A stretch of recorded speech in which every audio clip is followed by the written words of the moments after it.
Sonic Boom Episode 21, Throwdown Showdown.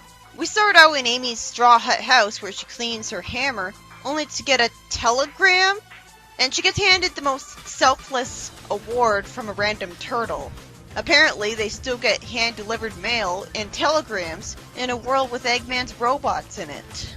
And she was arrogant enough to have been the one who entered the most selfless contest.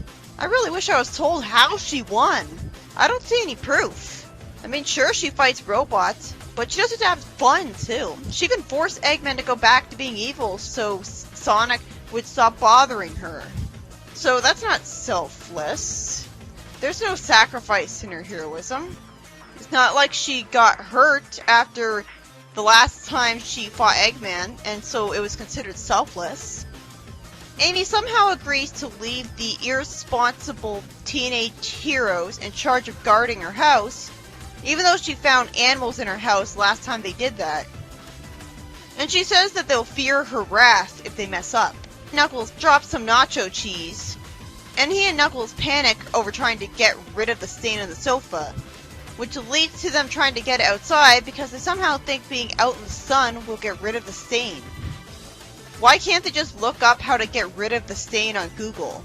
I'm glad that after Sonic accused him of ripping the sofa, it didn't get noticeably ripped and destroyed. That'd be pointlessly cruel. Then they conveniently get to see an advertisement about a couch. Then Eggman starts spying on Sonic, and Sonic goes to a line for an audition, and Eggman shows up, again on foot without any weapons. He's going to audition with his Brobot Orbot, instead of just killing everyone and getting the reward himself. He must be really bored. And we see some people getting rejected. It makes perfect sense that he doesn't get a bro vibe from Sonic and Knuckles, because they look nothing like each other. So how could they be brothers? And even then, it's blasphemy that Sonic is entering this with Tails! And even more so that this guy says Sonic and Eggman are bros now. Granted, this is a fascinating and exciting story idea.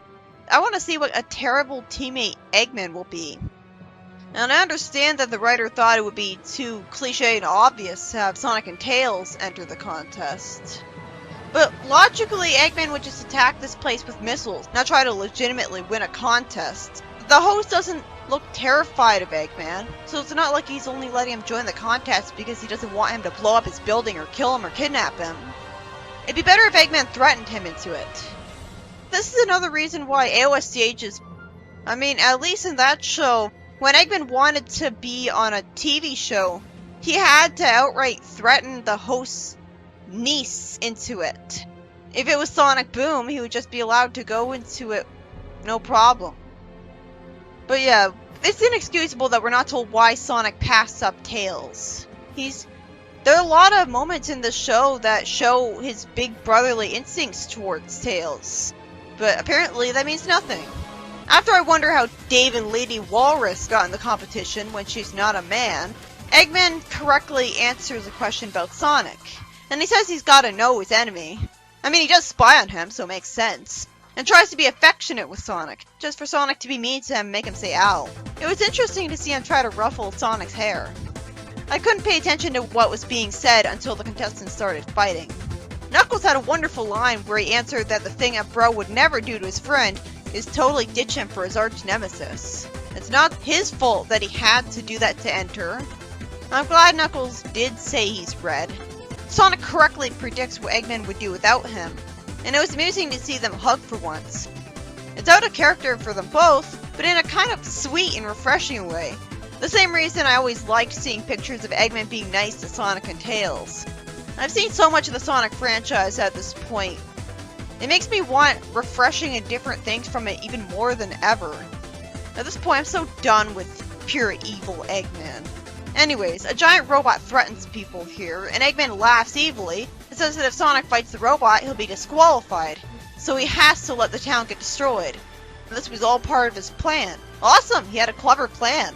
He was genre savvy, so he had a reason to get here other than boredom. I'm impressed. It was amusing to see Chimp say that the producers told him he doesn't get paid if he doesn't finish the show, even though it's in danger. Knuckles hits away a missile, fighting the giant robot for Sonic. Sonic, of course, can barely answer the question because he's so worried about Knuckles. And somehow he guesses right because Eggman sends a tiny hippo on a skateboard away. Anyway, some loud rock music plays and sends Knuckles away. And it was interesting to see that new attack, and to see Sonic call out Knuckles' name in concern, and look worried about him when he was being held under the robot's foot. Wait, why is he worried about him now after all the slapstick he gladly put Knuckles through? He rode him through a desert of broken glass and cacti. He treated him like a bull and had him run into a tree. And I'm expected to believe he cares about him now? That is really forced. He comes to the rescue, irritating me by calling Boom Knuckles bro twice with no tails to be found. And he hits the robot in the head and immediately wins. Then Knuckles wonders what they're going to do about Amy's couch. The entire time I was wondering why they thought their plan would work, because how could they possibly get a sofa that looks exactly like Amy's sofa, even if they won? It was interesting to see the ending of this episode. Somehow the heroes managed to cause a missile to go into Amy's house and damage part of it. I don't know how. I guess they somehow convinced Tails to make a heat-seeking missile go after them, or Eggman, or remotely control a missile to target her couch. Why couldn't they just buy a new couch cushion? I guess they didn't know where to find one of that exact color. They'd have to order it. I loved that Knuckles said, "And after we didn't spill nacho cheese on it." Good thing he was smart enough to not say that he did spill cheese on it. That'd actually be a dead giveaway, and be the obvious joke, ruining the whole point. I love how amusing it was that Sonic sounded genuinely scared when he warned Amy about the missile. Like, he's such a good actor. The heroes leave, and Amy's actually sympathetic for once, because she ends the episode looking sad and shocked at what happened to her couch, just standing there in denial, which is exactly how a normal person might react. It was great writing that she didn't say anything at all. If she said anything, then it would be playing for comedy, but instead it's a different kind of comedy. It was interesting to see the dark humor of the situation, where her own friend destroyed her couch and was happy about it, while she's as sad as you'd expect a normal person to be. Like, it's actually portrayed realistically instead of her magically figuring out it was Sonic's fault and screaming at him for it. That'd be the kids' comedy thing to do. But this is more dark comedy, if anything. It's not even comedy, it's just dark. Imagine if instead of her sofa being reduced to ashes, it was something that really mattered. Her expression really suits it. And it works because it's Amy. So instead of being mad at Sonic, I'm smiling. I don't blame him for going to extreme lengths to keep Amy from getting furious with him. This looks like it was worth it. What did you think was going to happen? It was relatable to see the heroes do something bad to save their own skins instead of stupidly fessing up and getting yelled at just because they're the good guys. Instead, they did something smart. And it was Amy's threatening her friends coming back to bite her, which makes logical sense. This episode was about Sonic and Knuckles entering a bro contest instead of Sonic and Tails for some reason. Or at least they tried, but they're naturally rejected. Only for the suspension of disbelief to be destroyed because the guy taking auditions thought that Sonic and Eggman should work together. Shouldn't he know who Eggman is? Why is he allowed in the competition? It's not like he's afraid of him because he doesn't look scared of him. Eggman being treated like a normal civilian would have made sense if he could shapeshift to disguise himself, but he can't. Sonic and Knuckles' dynamic was totally off in this episode. I hated the sappy drama with Knuckles being resentful of Sonic for ditching him for Eggman when he was forced to do so to enter the competition. He's not even supposed to want to call Sonic his friend. He's supposed to be a rival, a loner, a reluctant ally.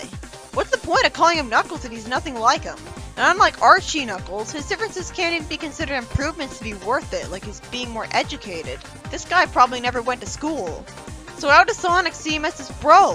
Why was he just hanging out with him when Amy asked him to house sit instead of being with Tails? Oh, because Tails cares more about pointless engineering all day than being friends with Sonic. That really makes you in favor of his inventing, doesn't it? Well, then why does Sonic consider Tails his best friend? If Knuckles is the only one who would feasibly be hanging out with him all the time and be willing to have fun with him all the time. Even then, usually his idea of fun is getting Knuckles hurt. So it's completely forced that Sonic suddenly cares about him now. How old do they think I am? It was so out of character for Sonic to be that concerned about Knuckles' well-being. And I really hated how Sonic called Knuckles his bro and never even considered entering with Tails. What blasphemy is this? Doesn't he hate Knuckles for being an idiot? Why would he ever be attached to him? Are the writers completely unfamiliar with the Sonic franchise? Even fanfiction wouldn't do this. This would have been perfectly justified if they explained that Tails was stuck in the hospital from an injury or sick, and so Sonic had to settle for Knuckles instead of him. That'd be one line of thought put into the writing. Anyways, Sonic entered the competition to try to get a new sofa for Amy because she'll get mad at him if she discovers he spilled nacho cheese on an old one. But I was always wondering why I thought that idea would work, because what are the chances that the prize sofa will look exactly like Amy's? Not to mention, it was kind of Amy's fault. I forget, did Amy have a coffee table in front of the TV? If she did have a coffee table, then it's Sonic's fault for not eating over the coffee table like literally anyone with messy food would do. And somehow Sonic lost the competition for helping to save the town from destruction. That was so dumb. That's not how anyone would realistically reward him. They would bend the rules for him at least. So the heroes have to find a more dark and irresponsible teenager solution to their problem by getting Amy's sofa destroyed and blaming Eggman for it. And I was impressed with how the ending actually addressed how they did a bad thing with Amy's silent reaction. Like, this is the perk to having the characters who are irresponsible teenagers actually getting acknowledged to be that way by the show. They get to do morally ambiguous things like this. Episode 21-2, Late Night Wars. We see Comedy Chimp give a kid a picture of him that looks younger. The kids somehow mock him for his age to his face, even though they respected him enough to want his autograph in the first place. Then we get our time wasted more because of a photo shoot with him. That's so stupid. It's painfully boring sitting through this. Why did they have any kind of focus on Comedy Chimp whatsoever? Why did they think he would be an remotely appealing character? I'm used to The Simpsons. This guy is just a second-rate Krusty the Clown. He always felt like he can't be as funny as Krusty the Clown and as memorable because he can't have the kind of adult humor that makes him work. So don't even bother with that kind of character then. They're left with nothing.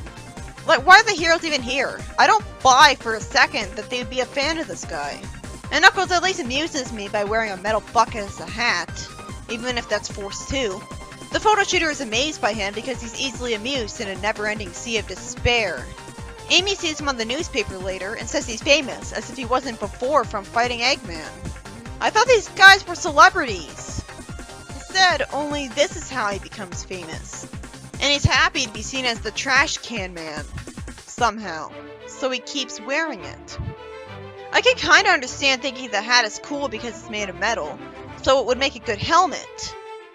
But, well, it's a bucket, so it would fall off him easily, so it's not that good of a helmet, is it?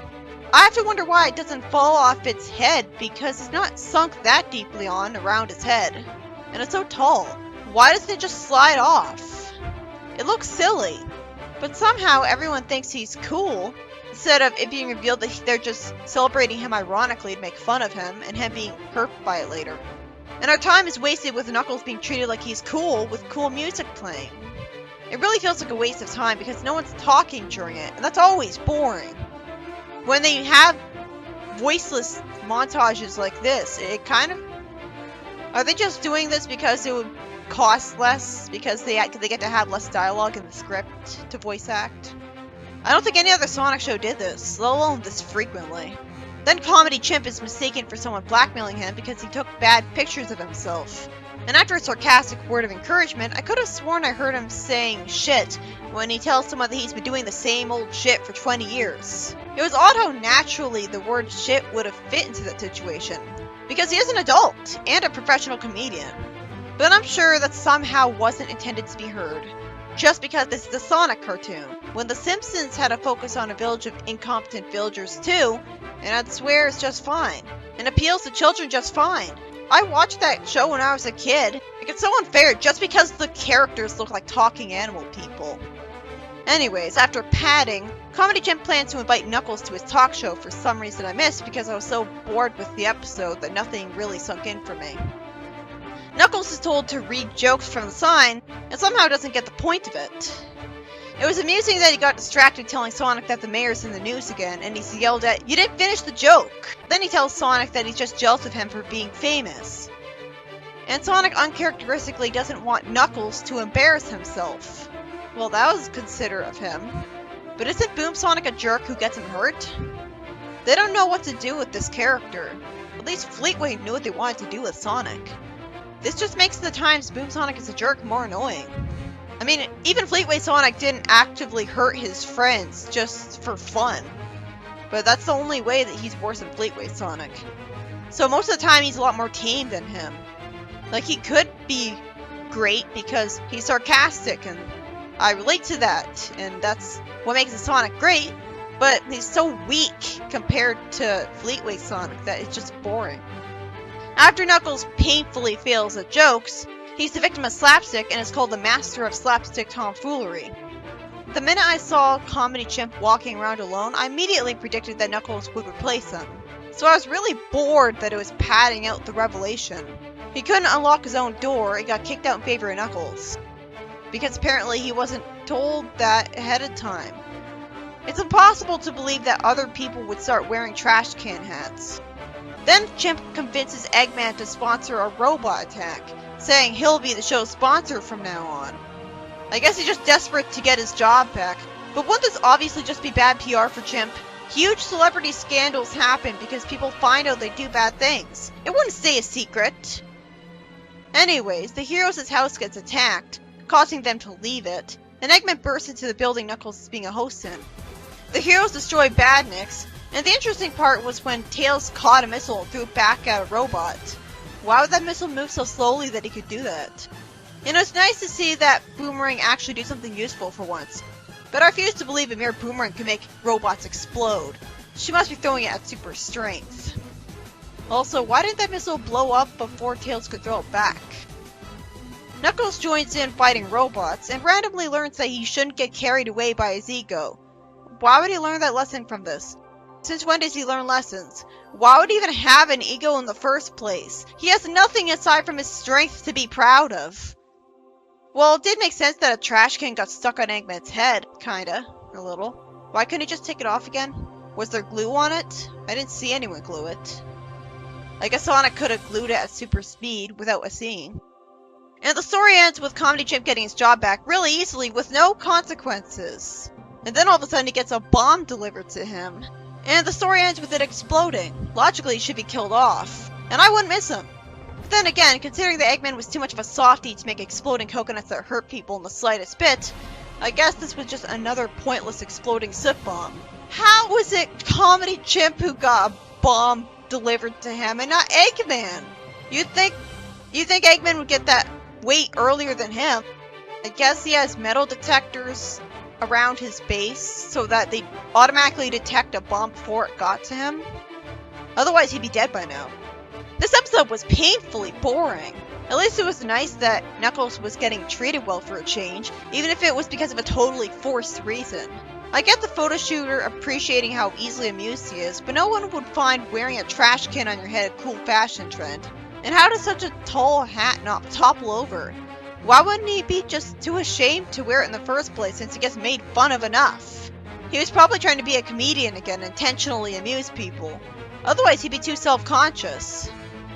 It made sense that people would find him entertaining enough to want to see him on TV, but it was ridiculous that I was expected to believe he just now became a celebrity, when he's been fighting Eggman with Sonic for a long time. And yet he talks as if he's more famous than Sonic now. And yet this was the first time he got famous and he let the fame go to his head. Only to magically get over that just because he had to fight robots as usual. All because Comedy Chimp made a deal with Eggman to get his job back. Good thing nobody found out he visited Eggman and created a huge celebrity scandal about it, even though celebrities get stalked all the time. And it would be a great opportunity to put this character on a bus. I hated all the boring padding with the focus on him.